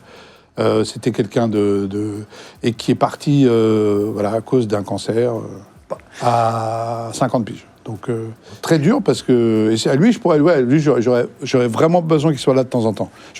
Parce qu'il était très intelligent, très cinéphile, très bon conseil. Il faisait beaucoup de conneries, mais il était très intelligent. Et lui, il m'a beaucoup conseillé, beaucoup aidé aussi. Pour faire le deuil, etc. Pour des moments. Pour tout, pour le métier, pour le travail, pour des rencontres, tout ça. C'était quelqu'un de très important, voilà. Il me manque beaucoup. Et parfois même, il m'arrive de rêver de lui vivant. C'est-à-dire, il est encore vivant. Ouais, ça m'arrive. Il n'y a pas très longtemps, j'en ai parlé avec un copain en commun à qui j'ai dit, je rêvais de lui vivant. C'est pour te dire à quel point il est présent encore dans mon esprit. Et pourtant, ça fait déjà quelques années qu'il est parti. Voilà. Comment faire le deuil correctement ? C'est toi qui as fait un film sur le sujet des soins palliatifs. Ouais, c'est surtout Costa Gavras qui a fait oui. T'as joué le rôle d'un médecin dans un vrai hôpital ? Ouais, j'ai joué le rôle du directeur du chef de l'unité de soins palliatifs dans un hôpital où on tournait dans un vrai hôpital avec j'avais des vrais infirmières avec moi qui m'entouraient. C'est pour ça qu'il y a un petit côté un peu doc parfois dans ce film où on a l'impression que tout ça est vrai, avec Denis Podalides. C'est génial le film, vous avez l'occasion de le voir. Très bonne comédie pour l'Alpe d'Huez, vraiment très très très bonne comédie. Non, mais c'est un film moi qui, d'abord la rencontre avec Costa Gavras, c'est déjà important quand Costa Gavras vient vous voir au théâtre pour vous présenter après un scénario, ça fait partie des moments de vie, des vrais moments joyeux de la vie d'artiste. Après, le sujet était ce qu'il est. Hein. C'est un sujet qui peut faire peur parce qu'on parle de la mort pratiquement tout le temps. C'est une façon de voir comment on accompagne aujourd'hui des gens qui sont en fin de vie, comment des unités de soins palliatifs qui disparaissent les uns après les autres sont plus du tout considérés comme des hôpitaux. C'est vraiment des maisons à part où les gens se sentent bien, où tout le monde, où on est presque heureux de mourir comme ça. C'est-à-dire que ça donne envie de bien mourir, ce film. Vous voyez ce que je veux dire ? C'est un film qui est important parce qu'il donne envie de bien mourir. Parce qu'il y a moyen de bien mourir grâce aux soins palliatifs. Donc moi, évidemment, j'ai été plongé dedans et j'ai trouvé ça génial. Et puis d'incarner un médecin comme ça, c'était génial. T'as déjà vu des vrais soins palliatifs avec... J'ai regardé des documentaires du docteur Grange, qui était le médecin qui avait inspiré mon personnage, qui lui dirigeait une unité de soins palliatifs à Rambouillet, qu'il a dû fermer d'ailleurs, faute de moyens, parce que il faut beaucoup d'argent pour pouvoir avoir beaucoup de médecins pour très peu de patients. Mais j'ai jamais vu quelqu'un qui était en fin de vie. Enfin, j'en ai vu, évidemment, mais en soins palliatifs, non. Il y a des gens exceptionnels dans les soins palliatifs, des soignants. On les embrasse, on avait fait des émissions là-dessus, on aimerait bien faire un documentaire. D'ailleurs, c'est un sujet qui nous tient à cœur ici, parce que en fait, c'est la vraie vie, entre guillemets. C'est-à-dire qu'il n'y a plus de paillettes, il n'y a plus de faux semblants, tu te dis les choses. La relation avec le patient est plus du tout une relation... alors, c'est toujours une relation médecin-patient, mais je me souviens que la plupart du temps, je m'assois à côté des malades. Je ne reste pas debout. On crée des liens très particuliers, très privilégiés. Je prenais la main des médecins, donc des acteurs, mais ce qui est moins patients. Le cas dans la... un médecin, bon, alors, ça, c'est les inconnus, tu sais. Alors, bon, madame, alors que... Non, là, tu as une relation, une vraie relation, qui est une relation courte, puisque les soins palliatifs, c'est 15 jours, peut-être un mois, je ne sais pas, je ne me souviens plus, mais... Donc, tu crées une vraie relation hyper forte entre le patient et les médecins, et c'est pas du tout... c'est pas un jeu. Et en même temps, ils savent également que ce sont des médecins, mais pas la famille. Donc, ils sont entre la famille, le patient. Enfin, c'est assez particulier, cette relation qu'ils arrivent à créer avec les patients. Et moi, j'ai adoré tourner ce film-là, juste pour ça aussi. Dernière question sur le sujet, mais qu'est-ce qui te fait le plus peur, à toi, à l'idée de mourir ? Ouais, c'est intéressant, ça. J'aurais dû réfléchir avant. André Comte-Sponville, c'est le genre de questions qu'on aurait abordé. Ouais, qu'est-ce qu'il a dit là-dessus, André ? Philosophe. Oui, forcément, il y a toujours l'idée de laisser ceux qui restent, quoi, parce que c'est souvent on pense aux gens qui partent, mais on pense pas aux gens qui restent. Souvent, c'est eux qui sont le plus à plaindre et qui souffrent le plus. Donc, de penser que je vais faire souffrir des gens, parce qu'il y en a forcément, même si je sais qu'il y en a certains qui seraient très contents que je parte. T'as pas trop d'ennemis, en tout cas, à l'image. Non, j'ai pas d'ennemis. Tu peux pas. Non. T'es pas un homme politique, tu vois. Non, pas à l'image. Homme politique, non. J'ai même des hommes politiques qui un jour sont venus me voir, Baron Noir, Ils m'ont demandé des conseils. Oui, tu joues un homme politique. Oui, je joue même. Je suis dans la 3e saison, je finis président de la République quand même. Et je me souviens d'un homme politique qui est venu me voir, que j'ai rencontré, qui m'a demandé des conseils. Je dis, mais je suis acteur, monsieur. Un homme politique connu, sans dire le nom. Ouais, c'est vrai, c'est marrant. Très connu, hein. Très connu, même. Il m'a demandé. J'ai dit, mais... je ne vais pas donner son prénom. Hein. Non, je ne suis pas comme ça. Et j'ai dit, mais non, mais je ne connais rien en politique, en plus. Attends, mais il t'a demandé quoi? Un conseil. Qu'est-ce que ferait le Baron Noir, il m'a dit. Il me dit, là, regardez, là, il y a ça en ce moment, qu'est-ce que ferait le Baron Noir? Je dis, attendez, donnez-moi un texte. Donnez-moi un texte et je vous dirai ce que je ferais. Même si cette série m'a permis d'être un peu plus au courant de ce cirque qui est la politique, ça me passionne pas beaucoup. Mais j'adore, par contre, j'adore jouer... les hommes politiques. Jouer Philippe Rickwart, ouais. C'est vraiment une rencontre, hein, entre Philippe Rickwart et moi, c'est une rencontre. Il y en a peu des rencontres dans la vie d'acteur, vous savez, à ce point-là, où tu rencontres vraiment un rôle qui est une rencontre. Il y a plein de fois où tu joues, d'accord ? Mais là, c'est des rencontres. Je sais plus où tu disais ça. Tu sais, t'as eu Bienvenue chez Ch'ti, énorme explosion, beaucoup de films. Après, ça s'est un peu calmé, ça t'a inquiété. Tu sais, t'as eu... Comme tu le disais, au bout d'une semaine, t'as pas de coup de fil, tu paniques. Et puis est arrivé Baron Noir. Et est arrivé comme par hasard à ce moment-là. C'est souvent comme ça. Je sais pas comment c'est possible. Mais c'est souvent au moment où tu attends le moins qu'arrive le truc. C'est pour ça qu'il... faut essayer de temps en temps à pas se jeter sur le premier venu, mais c'est difficile, parce que c'est un métier de désir aussi, tu as besoin d'être désiré tout le temps, donc dès que tu l'es moins, le premier mec qui te demi-désire, ouais, je suis là. Je prends. Mais moi, j'ai pas ça, moi, ça va. Ouais, moi, ça, j'ai quand même beaucoup de chance. J'ai fait des choses, souvent, j'ai toujours, tout ce que j'ai fait, j'ai voulu le faire, j'ai pris des risques, évidemment, il y a quelques exemples, mais je pense que c'est ça la vie d'artiste. Hein. Mais Baron Noir, il faut quand même savoir qu'au moment où on me propose Baron Noir, je fais des essais pour Baron Noir. Alors que tu ne faisais plus d'essais pour les films. C'est ça, je fais plus d'essais, moi, ce qui est quand même un peu con, parce que je suis complètement pour faire des essais. Et là, j'en ai fait pour Baron Noir, parce que... c'est comme un casting. Ouais, j'ai fait un casting, enfin une audition, mais parce que d'abord, il y a deux choses. Le créateur, Eric Benzekri, qui est en train à fond de terminer la 4e saison, il est à fond. Il est dans, ouais. On tourne l'année prochaine. On va tourner l'année prochaine. Ne voulait pas de moi au départ. Il s'est dit, pas prendre l'acteur de Bienvenue chez les Ch'tis pour faire un homme politique. Vraiment, hein, on s'en est parlé. On en rigole beaucoup maintenant. Et en fait, il a eu besoin d'un essai. Le réalisateur Ziad Doueri, franco-américano-libanais, assistant de Tarantino, ne connaissait pas Cadmerade. Je ne sais pas qui je suis, moi. Donc, ils ont besoin... C'était pas parti pour le faire. Je lis déjà les pilotes, l'émission pilote. Je dis effectivement, waouh, c'est politique quand même. Hein, est-ce que vraiment... Et je passe les essais, et en passant les essais, je sens qu'il se passe quelque chose. Et très vite, je crois que j'ai calmé tout le monde, en fait, parce que j'ai incarné le personnage très vite, très fort, et depuis, voilà, il est en moi, et puis on m'en parle beaucoup, surtout. Tu regardes les politiques, alors attention, on va pas sur ce sujet boueux. Non, mais ça me dérange pas, je peux te dire pour qui je vote. Je peux te dire, je te parle de quoi, là, vas-y. Le mec, en fait, il veut plus parler. Attends, vas-y, je vais te dire un truc, mon petit gars. Tu veux que je te dise ? Le mec qui passe à 0 à 200 d'un coup. Là, tu regardes les politiques, quand ils font leur discours, tu sais, comment ils se tiennent. Ouais. Tu as travaillé en tant que comédien? Alors, j'ai travaillé beaucoup, je vais te dire. J'ai uniquement... La façon dont je me suis préparé pour jouer ce personnage, c'est uniquement les off des politiques. C'est-à-dire, quand ils sortent d'un meeting, quand on va leur parler. Quand ils sortent d'un truc, au moment... Parce qu'en fait, le Baron Noir, c'est très intime. C'est de l'intimité, c'est la politique dans son intimité. C'est les moments où il est sorti d'un meeting, où il est sorti d'une émission de télé. Qu'est-ce qui se dit en coulisses? C'est les coulisses, c'est pas ce qu'on voit. Donc c'est là où c'est intéressant. Donc je m'en fous de regarder un discours d'un homme politique. Je sais très bien comment il fonctionne. C'est pas compliqué. Ils ont un prompteur, déjà. T'as bien vu Donald Trump avec ses prompteurs, ou tous les hommes politiques. Ils sont médias traînés, on dit. Donc voilà. C'est entraînement ils ont un entraînement pour parler aux médias. Et puis, voilà, ils ont souvent des gens qui écrivent des discours pour eux, et puis après, ils balancent les trucs, avec beaucoup de conviction. C'est la conviction.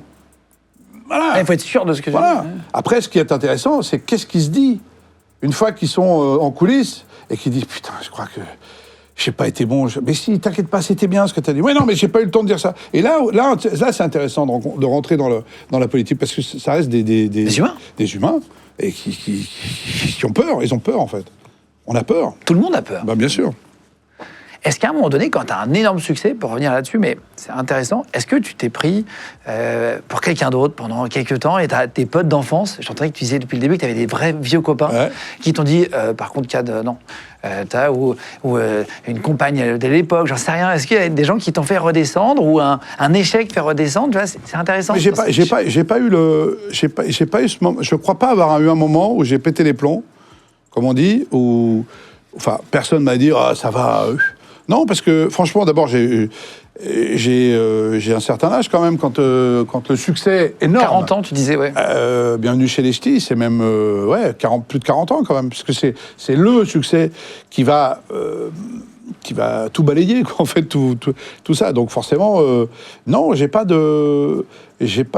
réagi trop mal, je crois. Franchement. Hein. Tu sais à quel point c'est fragile, en fait. Oui, et puis, je sais pas comment te dire. J'en ai rêvé, quoi, de ça. Donc, je suis arrivé à point. Ouais, à point. Et après, je me dis, bon, maintenant, le problème, c'est après, quoi. C'est ça, le problème. Mais si tu veux... Par contre, je me suis peut-être pris aussi un peu pour un autre. C'est-à-dire que... Bon, je peux le raconter quand même, parce que maintenant, ça fait longtemps. Mais donc, au moment où Bienvenue chez les Ch'tis devient le plus grand succès du cinéma français...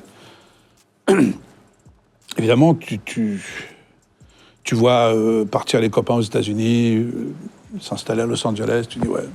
Danny Boone, tu parles. Boone, Omar, voilà. Omar Sy qui est parti. Tu vois, il y a plein de Français qui tentent leur chance aux États-Unis. Je me dis, bah attends, c'est bon quoi. Forcément, ils ont entendu parler de moi, ce qui est vrai, puisqu'à partir du moment où tu fais le plus grand succès du cinéma français, dans le monde entier, t'es connu professionnellement. Il y a des papiers, il y a marqué « Who is the guy ?» hein dans l'anglais, tu maîtrises ça. « Who is the guy ?» OK. « Who is the guy ?» Bon, « The guy is me. » Donc, je préviens mon agent, je dis « Organise-moi, écoute-moi bien. Écoute-moi bien ce que je vais te dire. » Vous avez vu Borat, le film? Je sais pas où ça va, mais ça y va. Tu vois Borat, vous voyez Borat. Et il est en tête, le gars Borat, et moi à côté.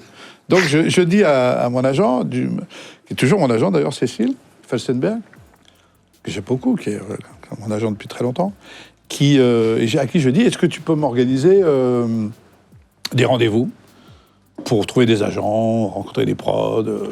Puis moi, là, attention, hein. J'y crois, moi. Je me dis, bon, ben voilà. Elle me dit, pas de souci. OK, tu veux voir quoi? Je dis, bah, vas-y, on y va. Los Angeles, avion, British Airways...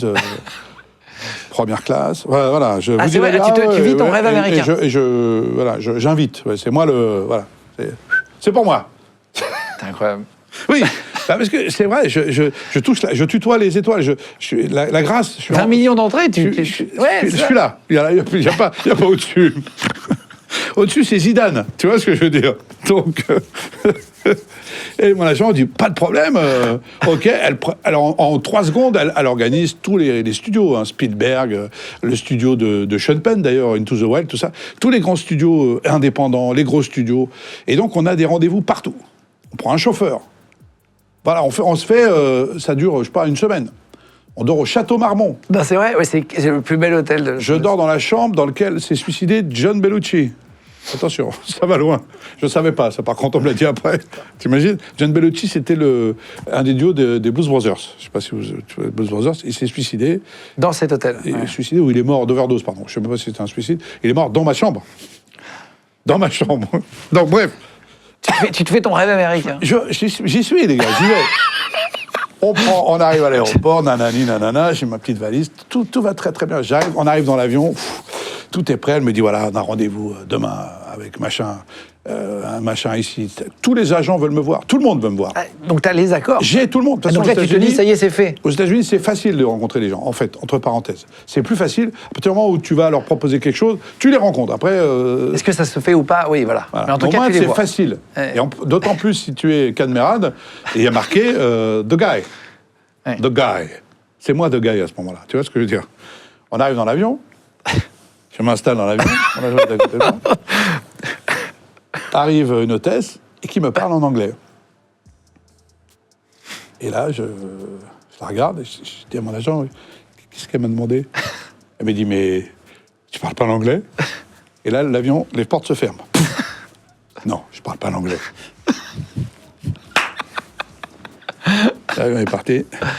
On a passé une semaine à voir des gens. Je ne comprenais rien à ce qu'ils me disaient. Eux ont rien compris à ce que je voulais, puisque j'étais incapable de m'exprimer. Honnêtement, j'ai fait des progrès depuis. Là, t'as pris des coachs? Là, maintenant, I'm the guy. Attention, I'm the guy.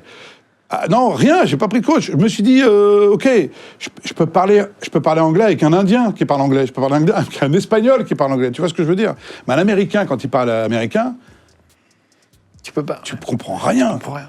Alors, ouais, à moins d'être Danny Boone, qui lui vivait là-bas. Donc, elle me dit, mais tu parles pas. Donc là, bam, elle parle, elle me dit, oh putain. Donc, on fait les rendez-vous. Sauf que les rendez-vous, je comprends rien, ils sont tous en hug et en chewing-gum. Et ils te parlent comme ça. Et là, à un moment donné, je me souviens même d'un rendez-vous, d'ailleurs, à le rendez-vous du producteur d'Into the Wild de Sean Penn, il y a 2 assistants qui arrivent avec des calepins prêts à noter. Donc là, tac, ils sont là, comme ça. Et donc, je m'assois, et le gars fait, OK, well, time, le gars, il me parle. I'm the guy, hein. Il me parle. Et là, je fais, what? Et là, t'as les 2 mecs qui font comme ça avec le calepin. Ils referment le calepin et ils se barrent. Putain. Et je suis resté à regarder le ciel. J'étais sur les downtown à Los Angeles. Il faisait beau. Il me dit, mais qu'est-ce que vous faites ici? Je dis, bah, the sky, the sun. Les 2-3 mots que je connaissais en anglais. Voilà Borat. Tu vois ce que je veux dire? Donc, quand si tu arrives à un truc comme ça, tu fais OK, c'est vrai qu'il faudrait peut-être fallu. T'es revenu en France, c'est vrai. Je suis bien ici, ça va, je suis bien ici. Non, mais c'est vrai. T'as appris à parler, t'as pris un coach après ou pas? Non, je parle parce que je voyage un peu, puis je regarde maintenant en version originale les séries et les films. Ah, oui, t'arrives quand même. Ah ouais. Avec sous-titré, attention, Guillaume. Non, faut pas exagérer. Non, je suis pas très bon. Voilà. Je suis meilleur en espagnol qu'en anglais, mais. Un jour, je tournerai avec Banderas, non, comment il s'appelle comment il s'appelle, le réalisateur? Les gars, il y en a qu'un. Modovar, pardon. Ah oui, pardon. Oh, la vache. Voilà. Mais bon, c'est voilà la façon... T'as eu ton moment, en tout cas, j'ai eu ton mon moment, rêve. et après, voilà, je suis redescendu, là. Mais c'est pas grave, c'était marrant. Mais d'ailleurs, même, ça, je le raconte maintenant, j'aurais presque pu en faire un documentaire, quoi. Si j'avais filmé, si on s'était filmé à ce moment-là, je faisais un documentaire incroyable. Hyper marrant, ça. Pour l'écrire, hein. T'es jamais tombé dans des excès, dans des dérives? Toi, t'as jamais été... La drogue, tout ça? Ouais, on t'a jamais vu dans des trucs... Ah non. Ça n'a pas été ton truc. Toi, ton truc, c'est de... Tu peux chercher les photos. Tu peux faire la fête. Ouais. Et tu vas jamais rentrer dans des excès. Non. T'es le gars du Club Med, Je me quoi. couche à 21h30 en ce moment. C'est bien, ça donne envie ou pas? Pourquoi? Parce que je travaille beaucoup et que je me réveille très tôt. Et puis j'aime bien me lever tôt et j'aime bien me coucher tôt, en fait. Mais je peux aussi faire des dîners, quand même, rassurez-vous. Tu peux m'inviter, il n'y a pas de problème. Non, j'ai jamais eu d'excès. J'ai peut-être un peu avec Olivier au début, quand on était tous les deux, on faisait un peu les foufous, mais franchement, parce qu'on était sur WFM, c'était un peu des punks à l'époque, tu vois. On buvait de la bière, quoi, tu vois. T'as fait beaucoup de radio. Ouais. T'as fait plein de métiers. Ouais. Après, t'es parti. J'ai vu dans une interview, t'as dit ma calvitie m'a fait travailler pour les. Parce qu'en fait. C'est vrai, ça? C'était une façon, oui, encore une façon à la con, de dire que grâce à ma calvitie, j'ai mis des perruques. En veux-tu, en voilà. Tous les sketchs qu'on faisait avec Olivier, j'avais des perruques toutes différentes. Quand t'as des cheveux, c'est pas facile de mettre des perruques. Quand t'en as pas, ça te fait des têtes très différentes. Et pour ça, il faudrait. On t'a jamais contacté pour la Turquie, pour remettre des cheveux, des trucs comme ça? Oh putain! Oh le mec! Waouh! Non, mais tu sais pas. Ah, vas-y, pas! Non, Mais pour faire quoi? Pour être ambassadeur? Mais moi, on m'a contacté pour me. J'ai des trous dans la barbe, exactement. Et oui, je vois, t'as des trous dans la barbe. J'ai des trous dans la barbe qui poussent. Et qu'est-ce qu'on te propose? Et ben en fait, en ce moment, les Turcs envoient des trucs ciblés. C'est pour ça que je te demande ça. C'était pas une blague. C'est en fait, ils te voient sur les réseaux, ils te ciblent et ils t'envoient, tiens, t'as un trou dans la barbe, je rebouche. Tiens, si vous voulez, je peux vous remettre. Personne, non. Il y en a plein qui vont maintenant faire des dents, des cheveux. Ah oui, non, moi je fais souvent. Il n'y a pas de jugement d'ailleurs. C'était. Je fais souvent la vanne quand je vois un mec qui est chauve. Je dis non, t'es pas parti en Turquie, toi, pour rigoler, pour me foutre de sa gueule, mais parce que je trouve que non, c'est beau une calvitie quand elle est assumée, quand elle est. Et toi, ça te va bien parce que t'as de la barbe en plus. Ça te va bien. Regarde les photos quand je suis chez Flunch, tu verras la tête que j'ai. Mais j'avais une tête, je me peignais avec un peigne afro, moi. Tu sais, j'avais les cheveux frisés, bouclés, limite crépus, moi. Donc, je préfère. En fait, c'est plus facile, ça, hein, quand même. Hein. C'est plus facile.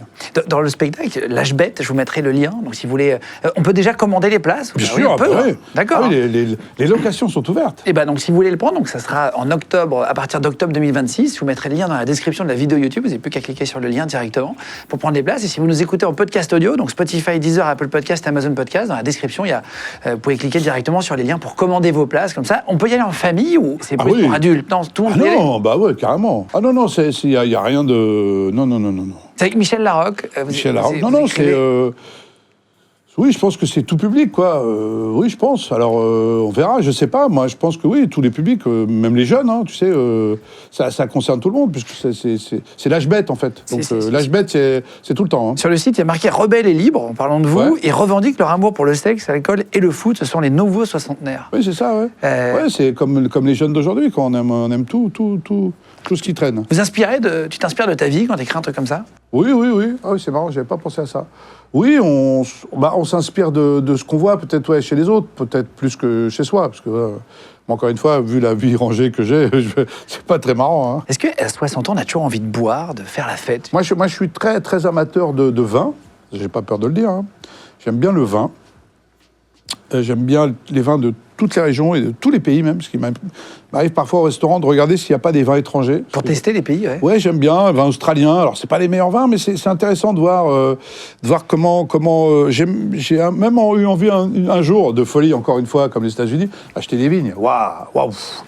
Puis après, tu fais, oh les gars, c'est du taf. Et avant que tu gagnes ta vie avec du vin, faut y aller, mon petit gars, faut te lever. Hein. Donc ça fait partie des moments, tu sais, où j'ai pété les plombs. Maintenant, je suis revenu à des choses plus simples. Je bois le vin, j'aime bien le vin. Je fais pas d'excès, non. Non, t'es pas... Viens me voir à Noël, par exemple. Là, par contre, là, je peux être le tonton de Sean Penn, hein, le même, hein, sur la table et tout. Hein. Je peux chanter, hein, y a pas de problème. Est-ce qu'à 60 ans, on a encore des papillons dans le ventre? On peut être amoureux, comme quand on avait 20 ans? Bah, je crois, oui. D'ailleurs, ce que dit notre ami André Consponville sur l'amour, la façon dont c'est plus la même. Ouais. C'est pas mal. Moi, je suis vraiment reconnu beaucoup. Dans tout ce qu'il disait, c'est marrant. Je me souviens plus ce qu'il a dit là-dessus, mais c'était intéressant de voir qu'on n'aime pas la même manière au début qu'à la fin ou qu'au milieu, bien sûr. Mais bien sûr, on a toujours des papillons dans le ventre. On est toujours content de faire plaisir à l'autre, content qu'elle fasse plaisir. Ce qui est intéressant, c'est de toujours vivre à côté de quelqu'un et de se dire putain, qu'est-ce que je suis bien avec cette personne. L'amour est pas le même. Parce qu'il n'y a plus le coup de foudre. Mais il dit que chimiquement, ça durait 2-3 ans, je crois, et oui. qu'après, ça se transformait. Ça se transforme, voilà, il dit. Après, c'est autre chose, mais c'est mieux. C'est la famille. Moi, je trouve que c'est mieux. Je suis d'accord. Parce que, peut-être tu es dans le même cas, mais je pense qu'au bout d'un moment, il y a une espèce de truc qui se met en place. Et après, c'est un plaisir d'être avec l'autre en permanence, avec des prises de tête, des engueulades, des moments où on n'est pas d'accord, mais c'est ça qui fait aussi le bonheur d'être en couple. Est-ce qu'on fait attention à ce qu'on mange quand on a 60 ans? Moi, je suis malheureusement gros bouffeur. Ça, j'ai un problème avec eux en ce moment. Là, je suis en train de me dire, il va falloir que je fasse quelque chose, quoi. J'ai pas l'air gros, hein. Non, pas du tout. Non, mais... non, mais j'ai pas. Non, mais pour de vrai, tu fais pas. J'ai pas l'air gros. T'as 60 ans, t'es en forme. Ouais, ça, je suis très en forme. Mais j'ai un problème, c'est que j'ai un ventre. En fait, j'ai un faux ventre que j'ai gardé d'un tournage. Que j'enlève pas parce qu'il est presque cousu maintenant, tu vois. Donc je peux plus l'enlever, ce faux ventre. Est-ce qu'à 60 ans, on a toujours autant envie de sexe? Là, Guillaume, là, tu commences à glisser, là. Non, Guillaume, c'est le sujet du spectacle, c'est les 3 trucs. Ah oui, sexe, il est malin, celui-là. Sexe, alcool et foot. Bien sûr, évidemment. Et toi, Guillaume? Oui, est-ce qu'à 40... 40 piles. Est-ce qu'à 40, on a toujours envie de sexe? Il est fort, il retourne. Bah oui, je fais comme les hommes politiques, moi. Exactement. Non, l'homme politique, tu sais ce qu'il fait? Il répond toujours... il répond pas à la bonne... Il répond pas à la question, il te répond à une autre question, enfin, il répond autrement. Donc, et toi, est-ce que tu as toujours envie de sexe? Oui, toujours. Voilà. Toujours. Et vous, derrière les caméras? Moins quand on est fatigué. En fait, c'est par période dans la vie, je crois. C'est-à-dire qu'on est quand même un peu plus disponible en vacances, c'est ça que tu veux dire? Oui. Bah bien sûr. Surtout quand t'es un peu bronzeman, t'es un peu beau gosse, t'es bronzé, tu sens le monoeil. Ouais. C'est mieux que quand tu rentres un peu qui pue la sueur, tu rentres du taf avec ton pull, là, ça doit coller et tout partout. Chérie, non, enlève-moi ce pull. Voilà. Prends une douche d'abord. Le temps que tu prennes une douche, ça tombe, l'excitation retombe et c'est mort. Non, mais c'est des vraies questions humaines. Est-ce qu'à 60 ans, on a toujours envie de plaire? Même si on est en couple et qu'on est heureux, est-ce qu'on a toujours envie de plaire physiquement? Je pense que si on a envie de plaire, c'est qu'on est bien en couple. C'est-à-dire qu'on a toujours envie de plaire à sa femme. Et je pense que c'est important de garder toujours... Bon, là, par exemple, tu vois, c'est un mauvais exemple parce que là, comme je vais bientôt attaquer un film là dans une semaine, on m'a demandé de tout laisser pour que le coiffeur, écoute-moi bien, et ne rigolez pas, mette un toupet. Qu'est-ce que c'est qu'un toupet? C'est des cheveux. Ah oui, c'est une Voilà. moumoute? C'est pour avoir. C'est pas plus vite que la Turquie. Et ça, c'est-à-dire que la Turquie, il faut que tu prennes ton chien, le passeport, bonjour madame, tu prends ton billet, tu arrives à l'aéroport, il y a des retards, ça prend du temps. Là, le gars, il te fait bonjour monsieur Merad, voilà. Et t'es comme ça après. Et grâce à ça, et donc c'est pour ça que là, je suis pas trop clean. D'habitude, je suis bien propre et tout. Donc ne jugez pas mon physique aujourd'hui. C'est un physique, je suis en transition. C'est vrai. Tu verras d'ailleurs, souvent, quand tu prends des acteurs, parfois, tu les trouves un peu négligés. C'est parce qu'en fait, on nous demande de laisser pousser pour que le coiffeur ou le... Avant le tournage. Bah oui, pour qu'après, on puisse te faire beau. Voilà. Tu as déjà rencontré dans ce milieu-là, on voit des gens hors normes à tout niveau. Ouais. Est-ce qu'il y a déjà quelqu'un qui t'a impressionné de par son charisme ou tu n'as même pas réussi à lui parler, à rentrer en contact? Est-ce que tu t'es retrouvé face à quelqu'un qui t'a vraiment impressionné? Brad Pitt, j'ai eu... Brad Pitt? Ouais, j'ai dîné avec Brad Pitt. En fait, à une époque, je faisais la voix d'un dessin animé qui s'appelait Megamind. Ouais. Et je faisais la voix qui était en anglais, c'était Will Ferrell. Et le personnage principal, c'était Franck Dubosc qui faisait la voix française, c'était Brad Pitt. Et donc, on nous a réunis à un dîner. Il y avait le patron du studio c'était DreamWorks. Oui. On a mangé dans un restaurant, donc il y avait Madame Brad Pitt à l'époque, Angelina Jolie, Brad Pitt, Franck et moi, et donc je suis à table avec Brad Pitt, quoi. Incroyable. Voilà. Et là, c'est I'm the guy. Le fameux. Il est revenu. Tu parlais toujours pas I'm the guy. anglais à l'époque? Non, mais surtout... Écoute, le problème, c'est que même si tu parles anglais, de quoi je peux parler avec Brad Pitt? À part, je sais pas, il était très beau, je savais pas comment... C'est curieux de rencontrer un mec comme ça, aussi charismatique, finalement, aussi... Vraiment charismatique? Oh oui, c'est un type qui a du charisme, et puis très sympathique, en fait. Mais le problème, je pense qu'il était aussi gêné que moi de pas échanger avec moi. Ouais, quand tu peux pas parler... Tu vois, par exemple, je lui passais le sel, le pain, thank you, the bread, yes, tu vois, the bread, the salt... Paper, tous les trucs de table, je sais. Les trucs de table, je sais. La serviette, towel, you want your towel? Ça, je sais. You want your fourche? Donc, comment on dit, la fourchette? Fork. A fork. Tu vois, même là, j'y arrive pas. Même avec toi, tu n'es pas américain. Donc, moi, je suis très nul, je suis pire que toi, je suis pire que toi en anglais. À part lui passer the glass. You want the glass? You want water? Still and sparkling water. T'as vu? I'm the guy. Tu t'es entraîné pour dire des trucs... Ouais. Non, mais c'était tu dingue peux pas avoir de que... discussion profonde. Mais je pouvais pas parler de quoi. De quoi? Vous vivez où? Comment est votre maison? Je sais pas, moi. En plus, tu te fais des films, évidemment. C'est comme...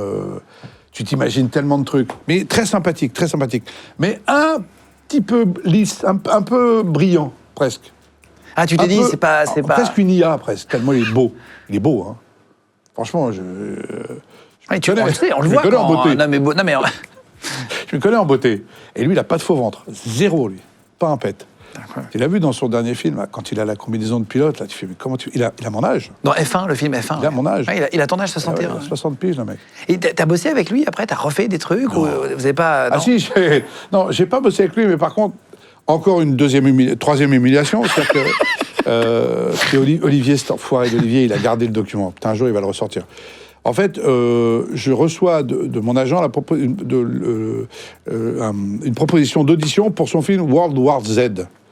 Tu te rappelles de ce film? Ouais, bien sûr, c'était un truc de zombie. Voilà, dedans, il y a un scientifique étranger qui joue dedans.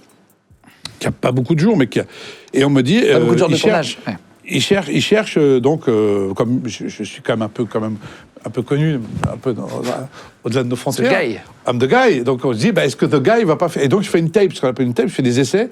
Olivier me filme, pour après que j'envoie la tape. Ah, pour pas se déplacer au casting. Voilà, non, c'est beaucoup de ça aux États-Unis. Donc j'ai une scène à jouer, avec mon accent. Ah oui, te marre pas. Et Olivier est mort de rire, il me filme, et on envoie la tape. Évidemment, j'ai pas été pris, mais je pense même qu'ils ont dû rigoler, quoi. Je dis, mais c'est The Guy. Mais The Guy, je suis trop limité pour... Et en même temps, je m'en foutais, c'est pas grave. Mais ça m'aurait fait mal, parce que le film, je l'ai vu. Bon, le scientifique, tu vois, tu sais, les scientifiques dans les films de science-fiction aux États-Unis, souvent, c'est des petits rôles, quoi, c'est des petits trucs. Mais c'est pas mal quand même. On parle parfois de succès. Depuis tard, tu as eu plein d'énormes succès. Est-ce que tu as eu des échecs que tu considères comme des échecs ou tu te dis, tiens, tu aurais pu mieux faire ça? Comme tout le monde, comme chaque être humain. Mais tu sais, même quand tu fais un film qui marche bien, tu as l'impression que c'est pas assez encore. C'est vrai, je te jure. On est jamais assez content, à part Bienvenue chez les Ch'tis ou Les choristes, tu as fait des gros films. Oui, mais c'est au début, donc je ne savais pas que c'était exceptionnel, moi, à l'époque. Mais en tout cas... Putain, ouais, c'est vrai, t'es au début. Bah oui, mais d'abord, tu fais pas des films par rapport au nombre d'entrées. Hein. Tu fais des films parce que tu as un coup de cœur, parce que tu crois à un projet, parce que tu prends le risque comme tout le monde. Et puis, il y a des moments où ça marche pas, mais ça, tu peux pas le savoir. Et puis parfois, tu fais des films parce que justement, tu t'es dit, ce film-là, il rentre pas dans les cases. Il n'est pas fait pour plaire à tout le monde, donc il est intéressant. Moi, j'aime bien prendre des risques dans la vie. J'ai fait beaucoup de choses qui n'étaient pas forcément les choses les plus évidentes. Je suis encore là, fort heureusement, mais j'ai fait des conneries, bien sûr. C'est pas... Tout le monde en fait. Et c'est comme ça que tu apprends aussi. Mais on prend des risques. Et puis, n'oubliez pas ce que disait Barack Obama, l'échec n'existe pas, soit tu gagnes, soit tu apprends. Après, c'est parce qu'un film ne fait pas d'entrée. C'est pas beau de citer Barack Obama. Non, Nelson Mandela, pardon. Nelson Mandela, Barack Obama. C'est pas beau de se tromper. Non, mais c'est vrai, c'est vrai. Mais après, c'est pas de ta faute. S'il n'y a pas d'entrée parfois dans un film, c'est pas que de ta faute. Bah non, c'est pas un échec pour un... Non, mais toi, tu es un peu le... En plus, tu fais partie d'une chaîne. Hein. Tu es un des maillons de la chaîne, sauf que toi, tu es le maillon le plus visible. On parle pas du producteur, du machin, des machins. On parle de l'acteur principal ou des acteurs principaux. Parce que, effectivement, on pense encore aujourd'hui que les gens viennent voir un film pour... on n'est plus avec Belmondo ou De Funès, c'est fini ça. Ah, tu penses? Je pense pas, moi. Non, je pense que maintenant, on va voir un projet, on va voir quelque chose. Alors, s'il y a un acteur qu'on aime bien, c'est un plus. Mais on je va pense pas voir que... pour un... Écoute, il y a des tas de séries qui cartonnent avec que des inconnus dans le film. Il y a beaucoup de séries anglaises, par exemple, tu vois souvent des séries britanniques où tu connais pas les acteurs et pourtant tu t'arrêtes pas de dire est-ce que tu as vu cette série-là. Après, on aime bien voir un acteur qu'on connaît.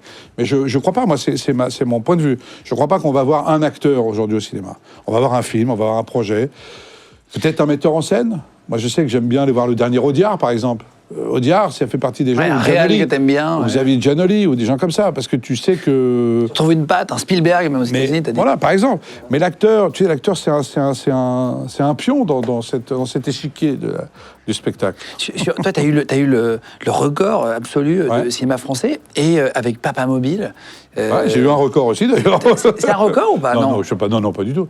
Bah, Papa Mobile, c'est l'exemple de... Tu jouais le pape? Je joue le pape et son sosie. Ah, son sosie. Je joue les deux, je fais 2 rôles dedans. Mais le projet m'excitait énormément. Imagine, d'abord le réalisateur, Sylvain Estibal, est le réalisateur qui a fait Le Cochon de Gaza, qui a été un film qui a eu un César du meilleur premier film, qui est un film magnifique, je ne sais pas si tu as vu, Le Cochon de Gaza. Le gars, il est pas comme les autres, il n'écrit pas comme les autres, son film n'était pas comme les autres. C'est du 6e degré, tout ce que j'aime, sauf qu'il a souffert d'une chose, le manque de moyens. Pour pouvoir faire une comédie si particulière, il fallait avoir les moyens. On n'a pas eu les moyens. On n'a pas eu les moyens, je dis on, parce que je fais partie de du projet. On a dû tourner au Mexique, ce qu'on devait tourner au Vatican, parce que ça se passe d'abord au Mexique, parce que le pape se fait enlever, en fait, et il revient au Vatican. On a tout tourné au Mexique, dans des conditions, on va dire, un peu difficiles, mais c'est pas grave. Franchement, j'ai pris un risque, et notre métier, c'est ça. Hein. Je connais pas un acteur dans le monde qui n'ait pas pris un risque et qui s'est pas pris des tôles. C'est comme ça fait partie de la vie. Il a été diffusé dans 7 salles. Comment ça se fait qu'un film, je pense que tout le monde le sait pas, ça. Pourquoi il y a, par exemple, 7 salles et sur certains films, j'ai noté 700, 800 copies, même plus? Non, alors ça vient d'où? C'est ce qu'on appelle une sortie technique. Voilà. C'est normalement, ce film, on n'aurait pas dû en entendre parler. En fait. Moi, j'étais au courant que le film allait sortir le 13 août, parce qu'il sort le 13 août, je crois. Sauf que ce film-là ne devait pas... On devait sortir de manière un peu confidentielle. Parce que, on va dire, les gens qui sont censés trouver le film bon ou pas bon, l'ont pas trouvé assez valable pour le montrer plus que ça. Ce qui est une connerie, parce qu'à force de vouloir le cacher, il a été plus connu que tous les films qui sont pas sortis au mois d'août. On en a parlé, souvent. Il a eu plus d'écran que finalement au début. Enfin, ça a fait un peu un effet inverse. Et je peux te dire, il va passer bientôt, je ne sais plus si c'est Amazon ou Netflix, les gens ont par envie de curiosité, le voir. pour oui, voir. parce qu'à force de dire, n'allez pas le voir, Enfin, t'as envie de le voir. Ouais. Et d'abord, je vais te dire quelque chose, c'est pas du tout un film à pas voir, c'est un film à voir. Il est simplement très différent, très curieux, particulier. Encore une fois, c'est un mec qui a une écriture spéciale. Moi, j'étais embarqué avec lui, et j'étais fier d'être avec lui à l'embarquer.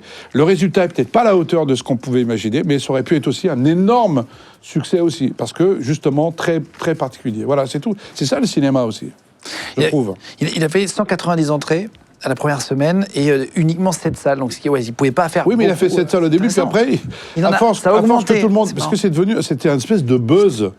Moi, j'étais tranquille en vacances, j'entendais parler de moi, alors que j'avais rien demandé. Parce que le film, finalement, tout le monde s'est dit, mais pourquoi ce film-là?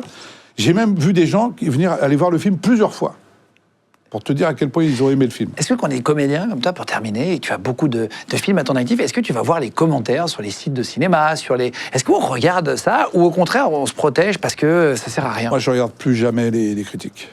Non. Non, je regarde plus les critiques. Même les bonnes, je dis la vérité, même les bonnes. Parce que c'est trop... je veux dire, c'est un individu souvent qui donne son avis pour les autres. Moi, je trouve que c'est un peu... j'ai pas envie, moi, de savoir ce qu'on pense de moi ou pas. Parce que je sais, évidemment, qu'il y a des gens, par jalousie souvent... voilà, vont pas être très, très, très, très gentils. Moi, je suis un gentil, en fait. Je suis un gentil. Alors, j'ai du mal avec les gens qui sont pas gentils, ça me va pas, moi. T'as pas envie de négativité? Non, non, moi je suis...